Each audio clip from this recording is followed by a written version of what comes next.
Assalamualaikum warahmatullahi wabarakatuh. Alhamdulillahirabbil alamin. Wassalatu wassalamu ala asrafil mursalin wa ala alihi wa sahbihi ajmain amma ba'du. Yang saya hormati Yai Ali Muwafa, yang saya hormati Ustadz Mim Saiful Hadi, Ustadz Azharis, dan seluruh rekan-rekan dakwah pesantren Al-Quranul Falah. Puji syukur marilah kita senantiasa panjatkan kehadirat Allah Subhanahu wa taala, yang mana pada sore hari ini kita semua masih diberikan banyak kenikmatan dari Allah sehingga kita bisa melaksanakan berbagai aktivitas kita mulai dari pagi hingga sore ini.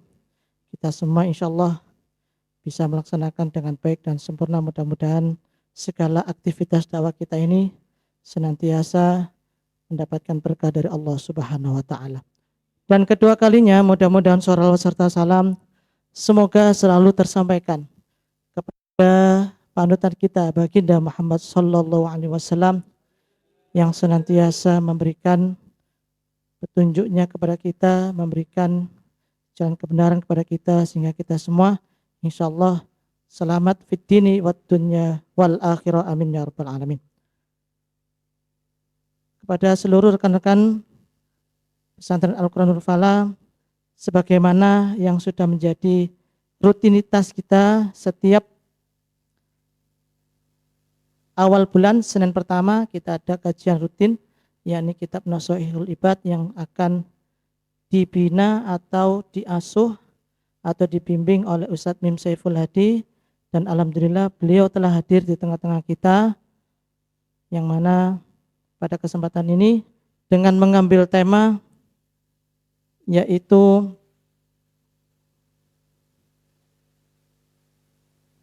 kenali batasnya maka terjaga keselamatannya, insya Allah. Mudah-mudahan nanti ke depan yang telah beliau sampaikan materinya dapat menjadi tambahan ilmu yang bermanfaat bagi kita sekalian. Ala hadiniya wa ala kulli niyatin sholihah. Al-Fatihah. A'udzu billahi minasyaitonir rajim. Bismillahirrahmanirrahim. Maliki yaumiddin. Iyyaka na'budu wa iyyaka nasta'in. Ihdinas siratal mustaqim. Siratal ladzina an'amta 'alaihim ghairil maghdubi.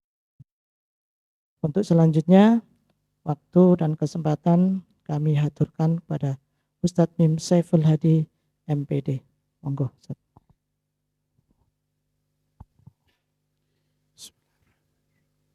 Assalamualaikum warahmatullahi wabarakatuh. Bismillahirrahmanirrahim. Ila hadrat syekhina wa masyayikhina wa khususan Syekh Ibnu Hajar al-Asqalani wa Syekh Nawawi al-Bantani. Lahumul Fatihah. A'udzu billahi minasyaitonir rajim. Bismillahirrahmanirrahim. Alhamdulillahi rabbil alamin arrahmanir rahim maliki yaumiddin. Iyyaka na'budu wa iyyaka nasta'in. Ihdinas siratal mustaqim. Siratal ladzina an'amta 'alaihim ghairil maghdubi 'alaihim waladdallin. Amin. Alhamdulillahi rabbil alamin. Habibina wa syafi'ina wa qurrati a'yunina Muhammadin sallallahu alaihi wasallam wa ala alihi wa ashabihi ajma'in. Rabbi shrah li sadri wa yassir li amri wahlul 'uqdatam min lisani yafqahu qawli. Rabbi zidna ilma warzuqna waj'alna minas shalihin waj'alna minal alimin waj'alna minal arifin minal muttaqin walhamdulillahil alamin. Allahumma rabbana anfa'na bima 'allamtana wa 'allimna ma yanfa'una wa zidna ilma walhamdulillah ala kulli hal, amma ba'du. Ikhwani wa akhwati fillah rahimakumullah, alhamdulillah bahagia sekali kita bisa bertemu kembali pasca lebaran ya. Sejak Ramadan, Syawal, pray gitu. Saulan gitu. Pray terus ya. Tapi alhamdulillah umurnya sik dawa ya. Umurnya masih panjang, ketemu lagi hari ini walaupun kita sudah tidak berjumpa di majelis yang sama ya kira-kira berapa ini? 3 bulanan ya. Ini harus disyukuri. Harus syukur. Soalnya iso ketemu mana? Karena ada orang yang sudah tidak bisa ketemu lagi. Sudah dipanggil oleh Allah. Ini ada ya banyak sekali kisah. Mau sih sholat tuh. Pengine wis ka ono. Mulang, ada kakaknya temen itu. Mulang ngajar di lapangan, guru olahraga. Mimpin senam, kurang sehat apa ya toh? Gak nunggu mulai. Isik senam dengan lapangan itu. Langsung geliyut, wassalamualaikum. Maka dari itu nek jenengan lungguh dok kene, duduk di sini bisa mendengarkan suara saya dengan jelas, bisa melihat saya dengan jelas, kok gak bersyukur, wis mati wae sebenarnya. Lah ya apa? Dikei kaya ngene gedene nikmat. Lungguh ning majelis ilmu, lah kok gak bersyukur, kok gak seneng, terus apa sih sebenarnya arep-arep?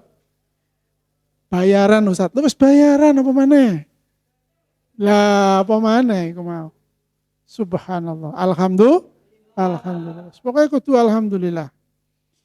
Salawat salam tersanjung kepada junjungan kita, panutan kita Rasulullah Muhammad sallallahu alaihi wasallam. Ojo niru, ojo nurut, ojo nyenengi contoh sakliyane contoh saka Kanjeng Nabi.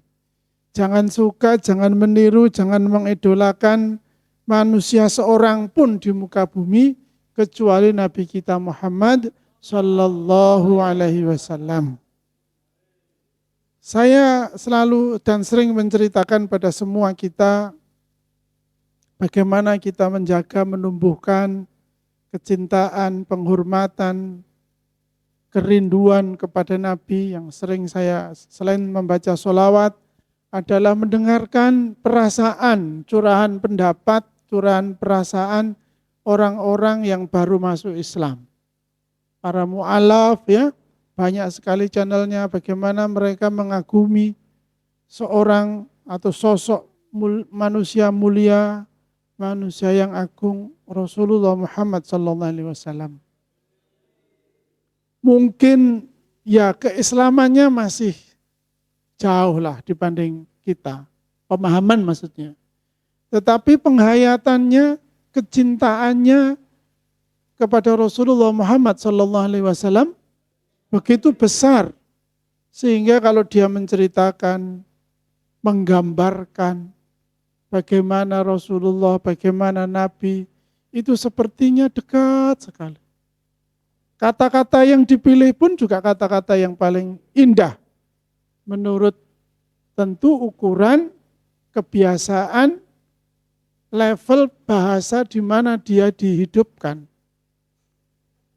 Kalau bahasa Indonesia gitu ya puitis gitu ya.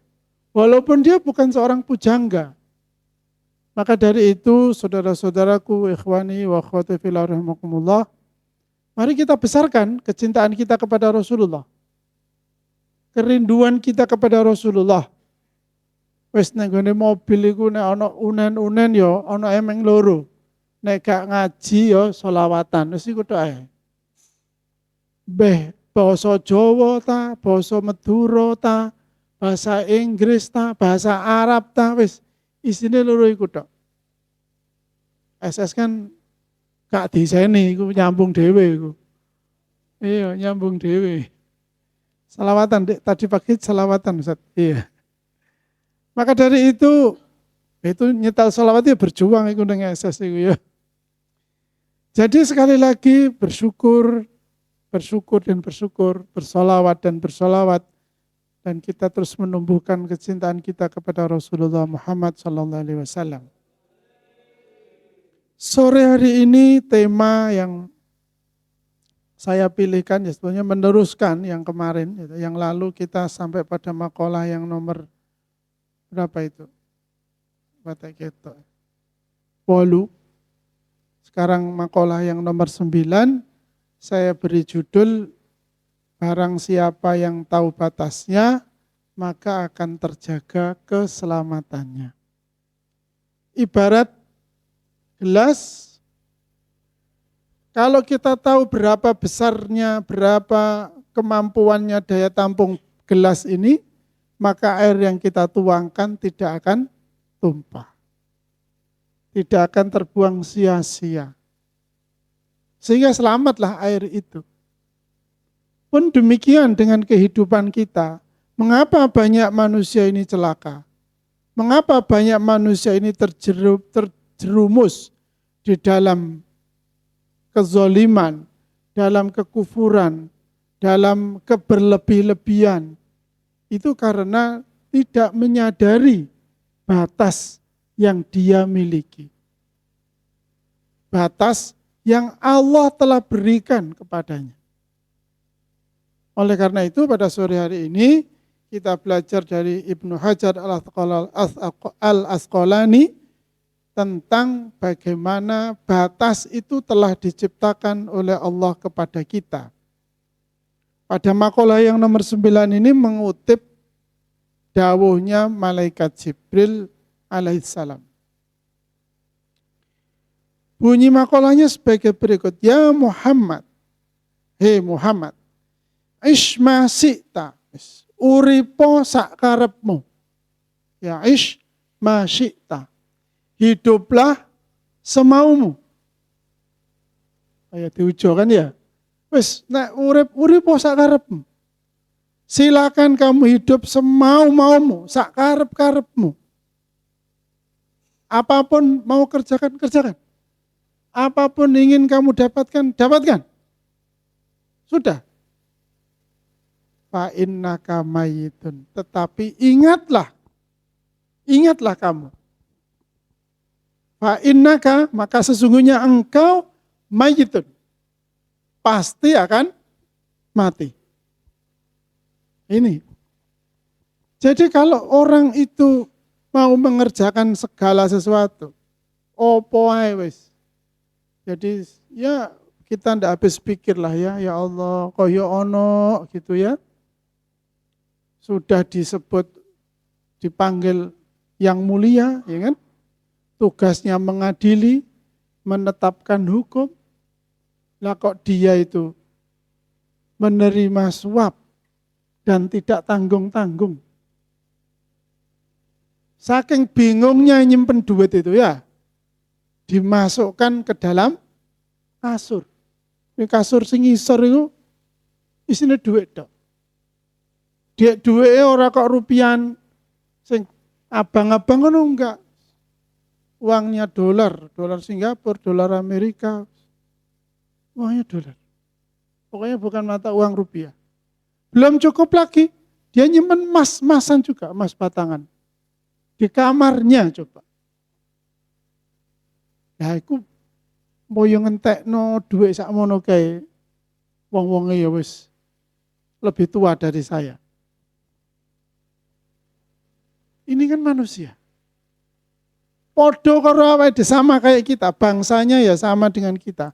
Tetapi begitu dia tidak tahu batasnya, bahwa merasa hidupnya tidak akan ketemu mati, alhaakumut takatsur hatta zurtumul maqabir.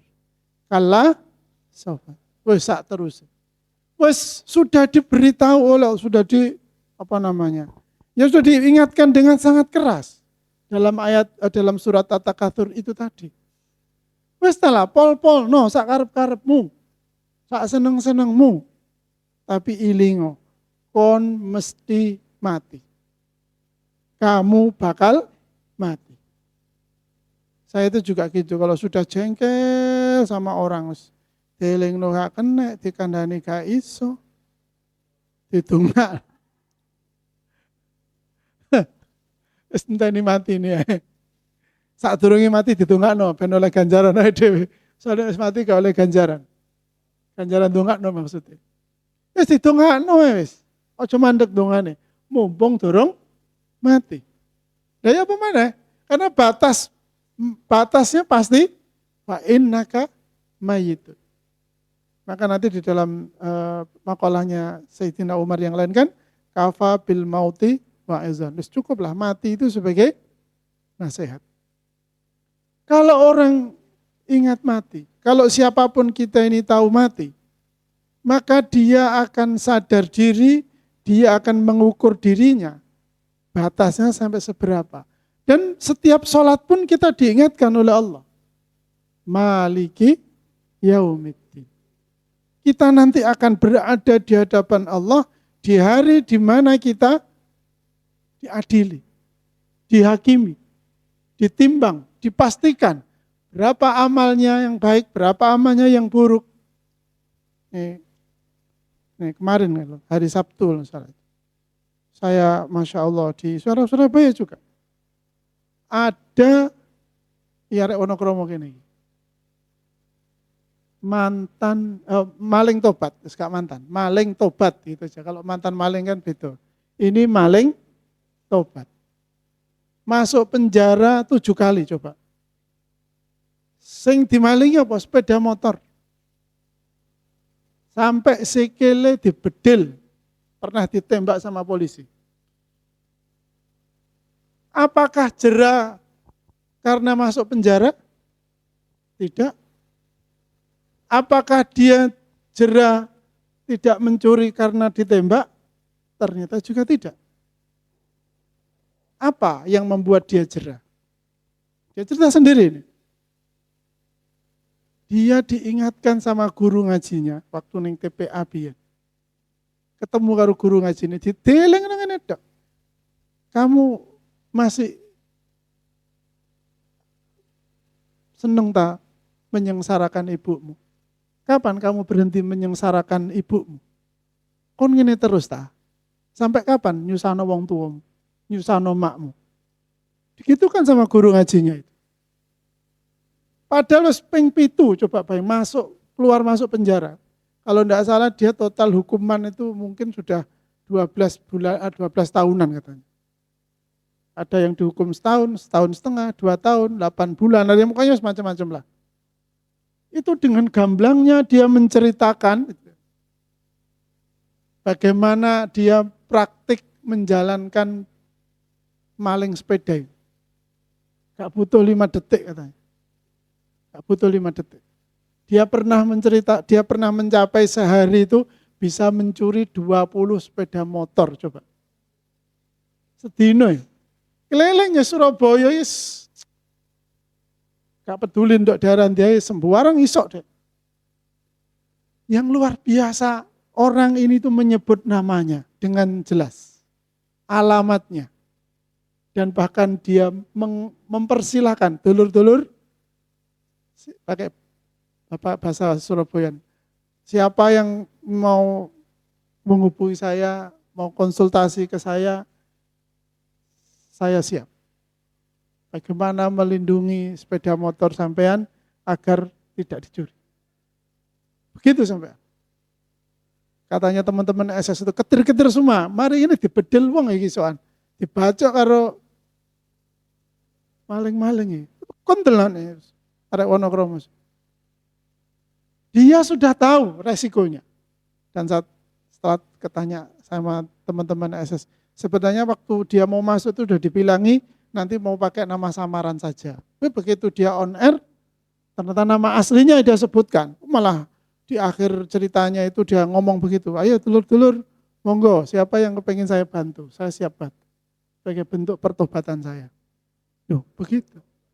Ya, maksudnya sebagai bentuk pertobatan saya. Sebagai bentuk pertobatan saya. Soalnya Usmani mati ya, Rek. Udah berani mati kan berarti?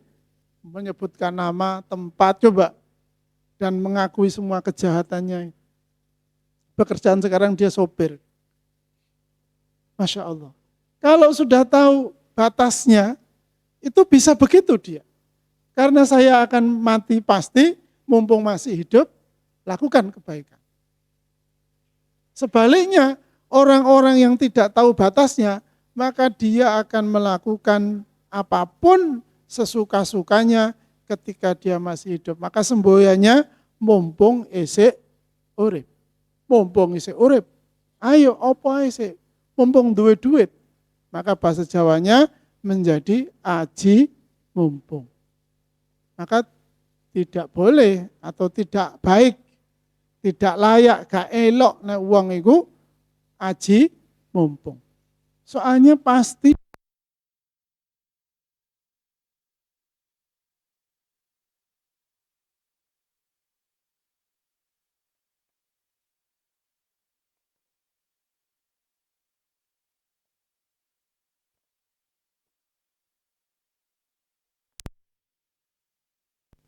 maka kalau kita merasa masih hidup, maka ingatlah kita punya batas yang pasti. Namanya batas itu pasti. Yang akan kita dapati, yang akan kita temui, yang akan sampai kita padanya, yaitu kematian. Maka dari itu, silakan kerjakan apa saja, sesuka-sukamu, semau-maumu. Tapi ingat, apapun yang kamu kerjakan, pasti akan sampai pada kematiannya. Kalau sudah sampai pada batasnya, terus bagaimana? Terus apa yang kita lakukan? Nah, itu pertanyaan kemudian. Kalau sudah tahu batasnya, maka jangan sampai melampaui batas. Karena Allah pun tidak suka orang-orang yang melampaui batas. Allah menyebutnya innal mubadzirina kanu ikhwanas syaitan. Orang-orang yang melampaui batas itu, orang-orang yang berlebih-lebihan itu, sungguh dia menjadi saudaranya setan. Duwe HP ya siji ae rek, mung butuh ya mek siji.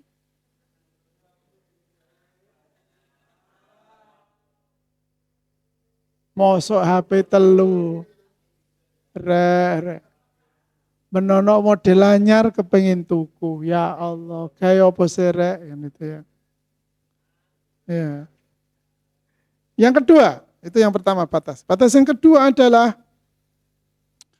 wa ahbib ma syi'ta.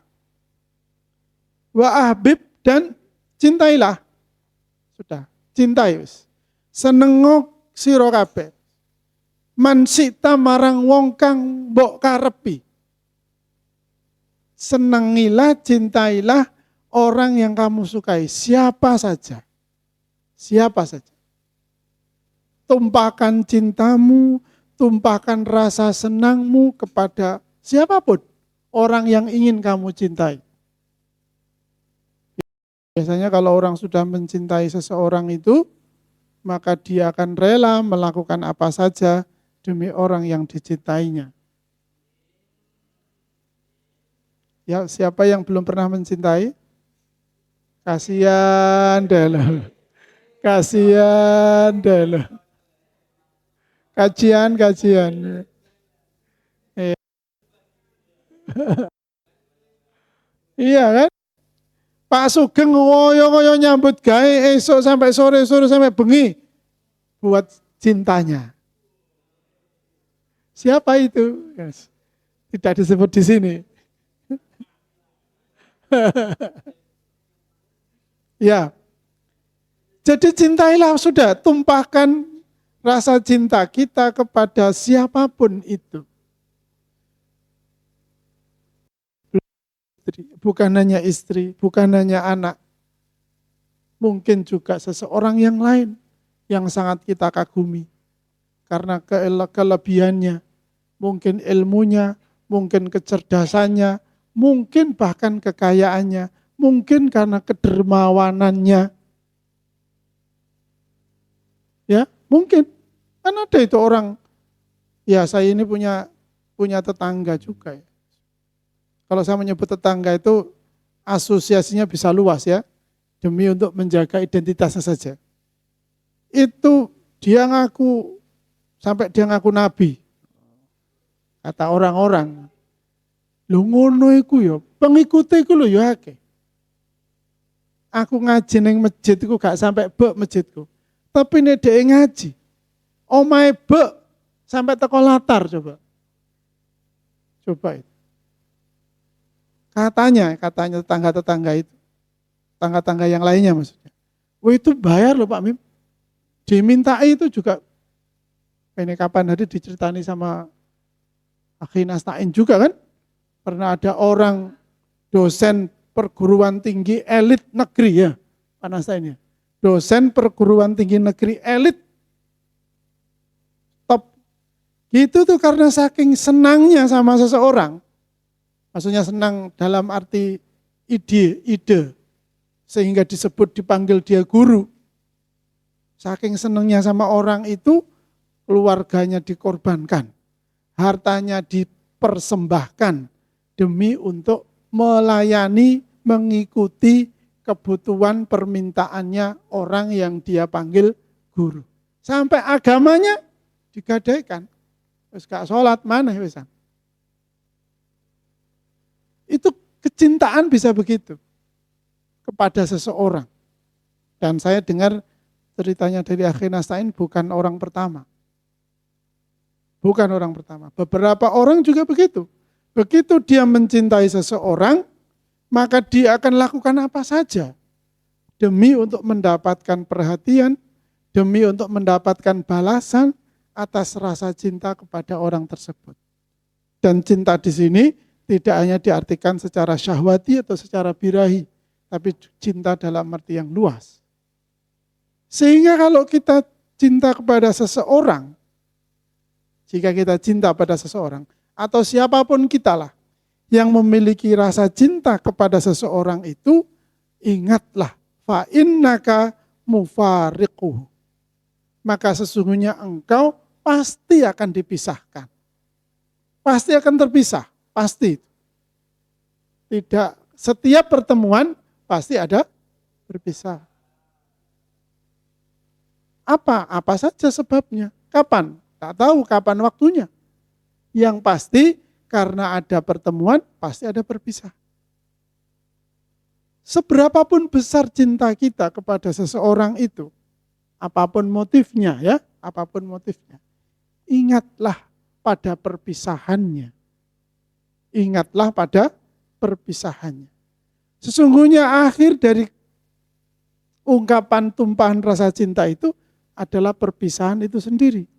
Entah perpisahan secara lokasi, tempat, pikiran yang berbeda, atau juga berpisah dalam arti meninggal dunia.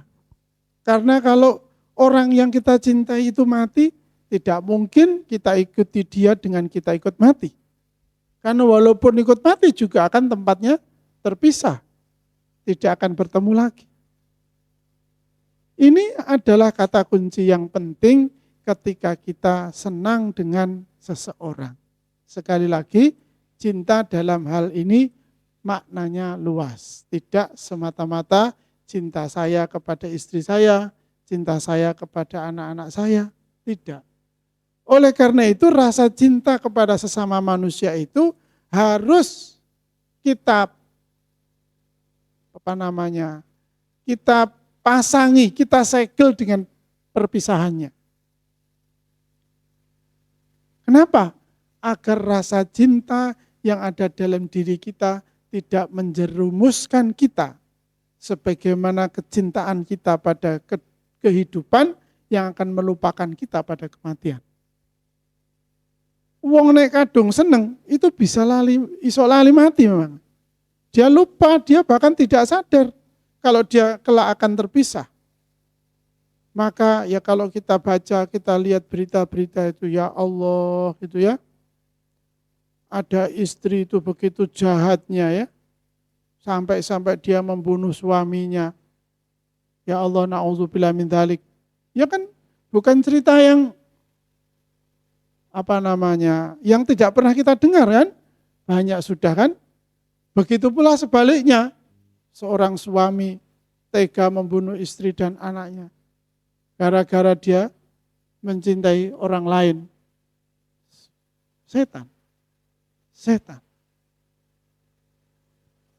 Seorang anak juga begitu. Saking cintanya sama orang yang dipandang terhormat, dia tega-tega meninggalkan ibunya. Dia rela bermusuhan dengan orang tuanya. Kenapa? Karena rasa cintanya yang tidak dapat dikendalikan, tidak dapat diberikan, tidak dia berikan alat kendali seperti sepasang kuda yang menarik kereta. Ya kan? Kan mesti dikasih apa namanya itu? Kekang ya, tali kekang. Untuk apa? Untuk mengendalikan. Maka dari itu, ikhwani fillah rahimakumullah, rasa cinta yang Allah berikan kepada kita, yang ini menjadi hak kita untuk kita tumpahkan, kita sampaikan, kita ekspresikan kepada sesama kita, itu harus diberi tali kekang. Harus diberi tali kekang. Apa itu? Perpisahan. Ingatlah bahwa kita pasti akan berpisah. Saya sama istri saya juga akan terpisah. Saya sama Ustadz Ali juga akan terpisah. Saya sama Ustadz Rohim juga akan terpisah. Padahal kita telah terikat dengan rasa cinta sesama da'i, sesama pejuang Al-Quran. Terikat cinta kita ini, tetapi pasti kita akan terpisah. Lah persoalannya atau pertanyaannya adalah, ketika terjadi perpisahan itu adalah sayiatul mufaraqah atau husnatul mufaraqah. Kan itu sama kan? Yang di atas juga begitu. Apakah husnul khotimah atau su'ul khotimah? Su'ul mufaraqah atau husnul mufaraqah, sama saja. Apakah perpisahan kita nanti perpisahan baik-baik saja atau perpisahan yang sangat menyakitkan? Saya tidak bisa bayangkan ya, kawan-kawan, Ustaz-Ustaz ikhwan fillah rahmatullah, koruptor itu di penjara gitu terus. Ya opo pisahan karo bojone ya, pisahan sama anaknya gitu. Betapa teriris hati anaknya, istrinya gitu.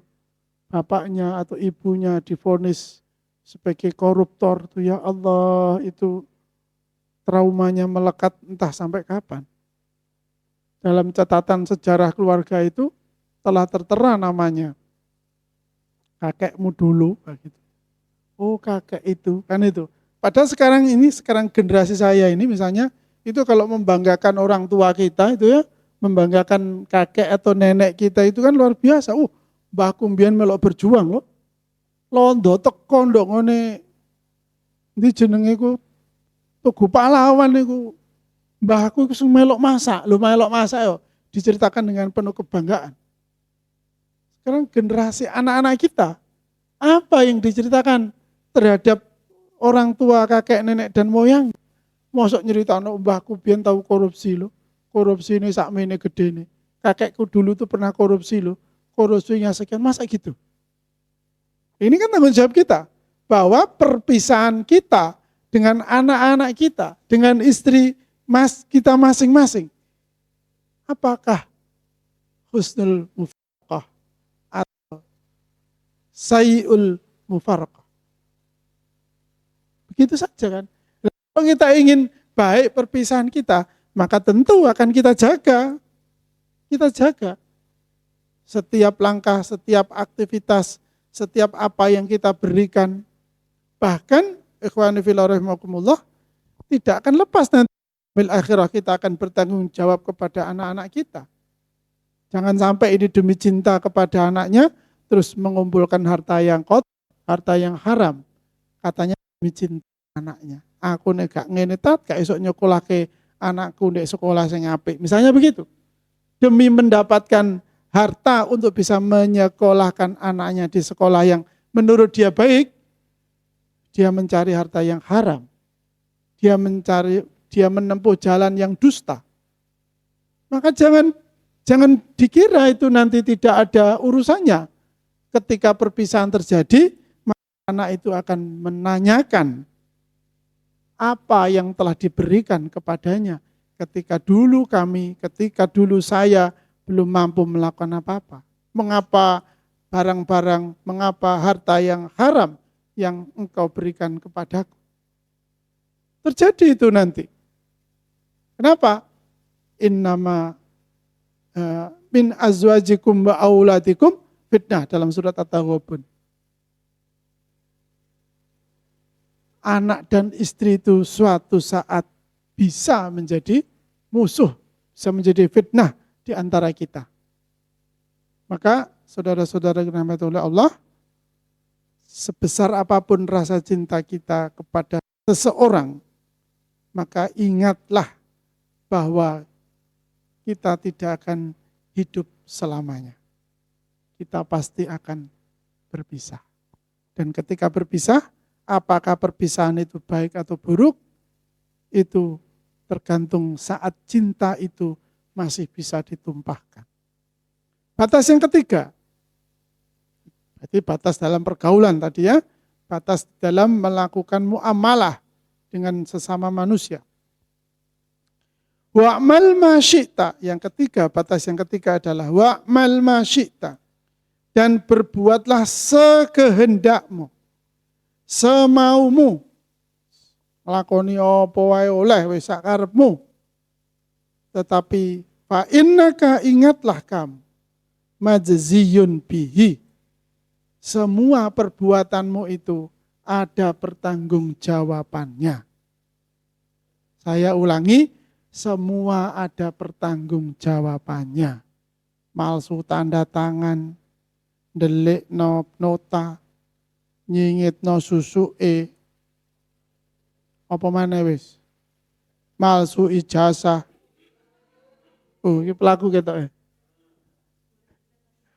Iya. Wis macam-macam.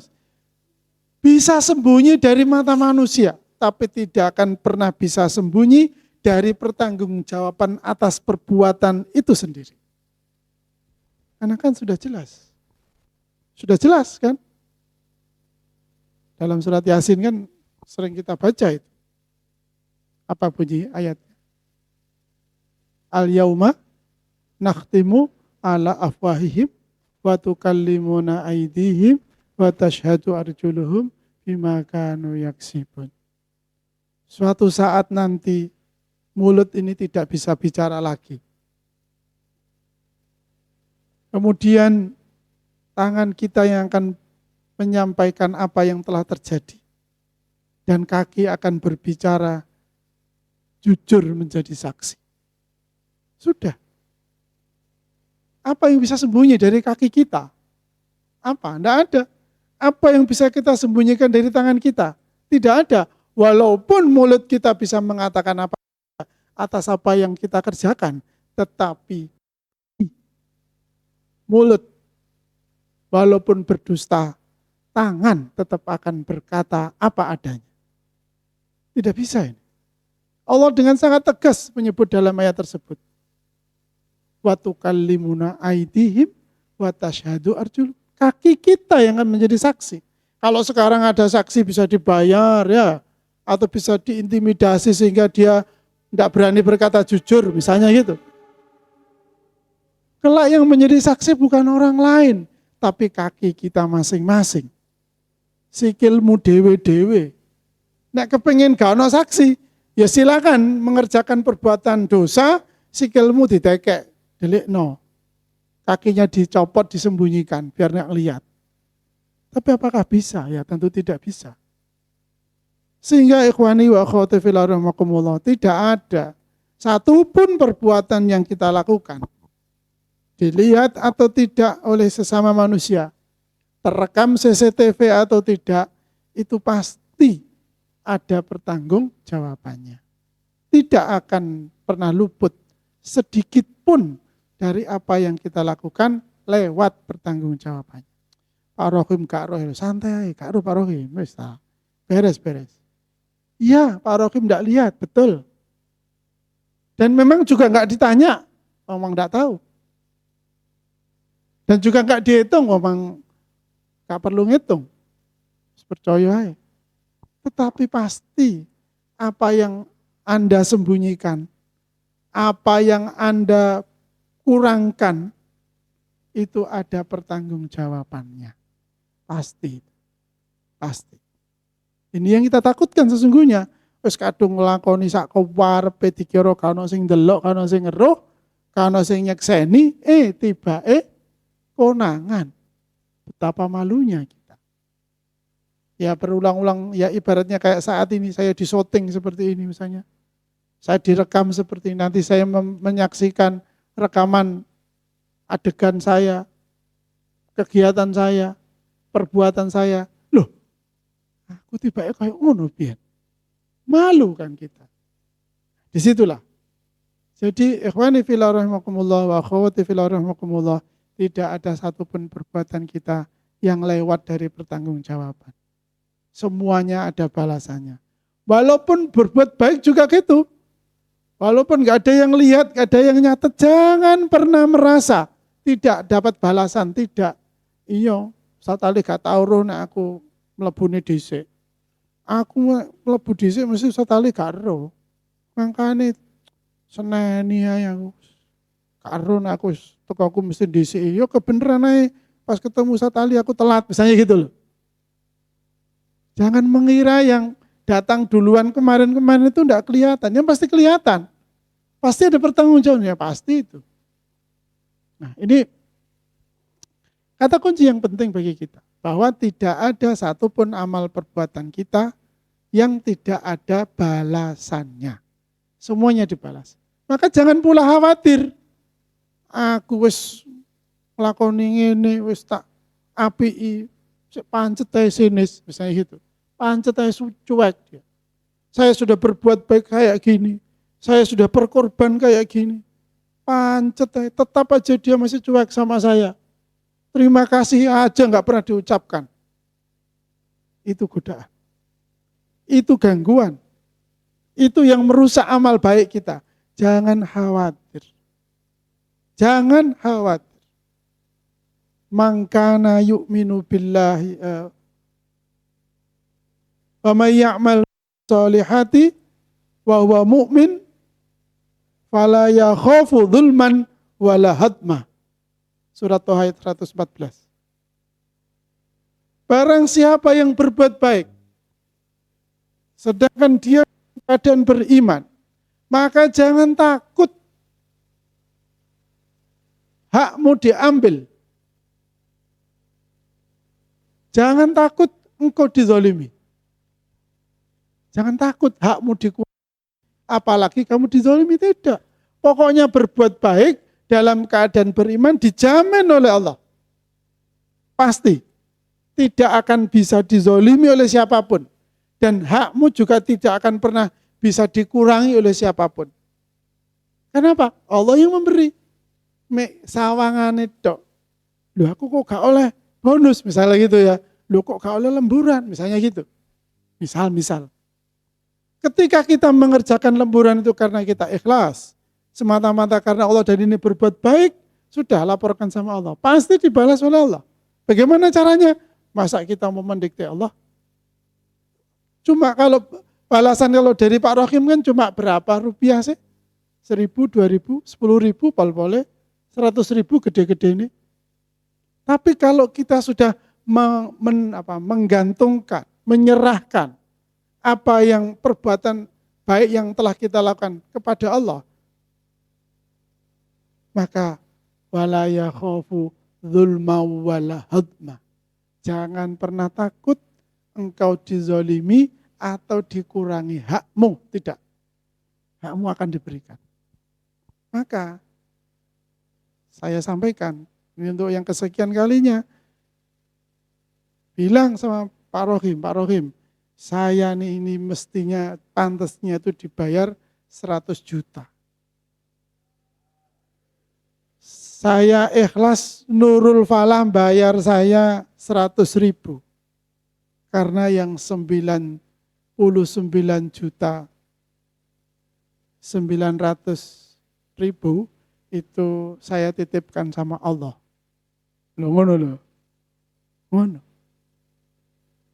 Ngono carane. Ben gak kegodo donya. Ben gak dirusak oleh sing jenenge hak karyawan, hak pribadi, hak asasi manusia, semacam-macam jenenge wis. Yang intinya bisa merusak keimanan kita. Bisa menyia-nyiakan atau membuat sia-sia amal soleh kita. Gak dapat apa-apa dari Allah, oleh yang menggaji udah. oleh bayaran iku tok, sungguh sangat disayangkan. Semoga bermanfaat buat saya dan kita semuanya. Sallallahu ala Muhammad, sallallahu alaihi wasallam, sallallahu ala Muhammad, sallallahu alaihi wasallam. Rabbana anfa'na bima 'allamtana wa 'allimna ma yanfa'una wa zidna ilma. Walhamdulillah ala kulli hal. Allahumma inna nastaghfiruka wa nastaudi'uka bima 'allamtana lana 'inda hajatina wa la tunsinahu ya rabbal alamin. Alhamdulillah rabbil alamin. Subhanakallah bihamdika asyhadu an la ilaha illa anta astaghfiruka wa atubu ilaik. Wassalamualaikum warahmatullahi wabarakatuh.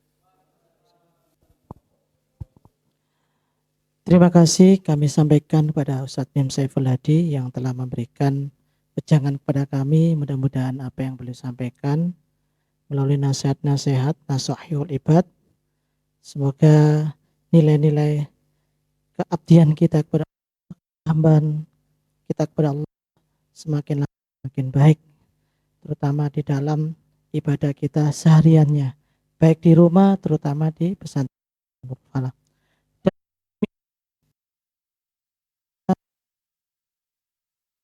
Rekan-rekan yang telah sudi meluangkan waktu dan tanya, dan ini semua ilmu yang bermanfaat buat kita sekalian dan insya Allah dicatat sebagai amalan solihan makbulah. Dan dari kami ada kurang dan lebihnya mohon maaf. Assalamualaikum warahmatullahi wabarakatuh.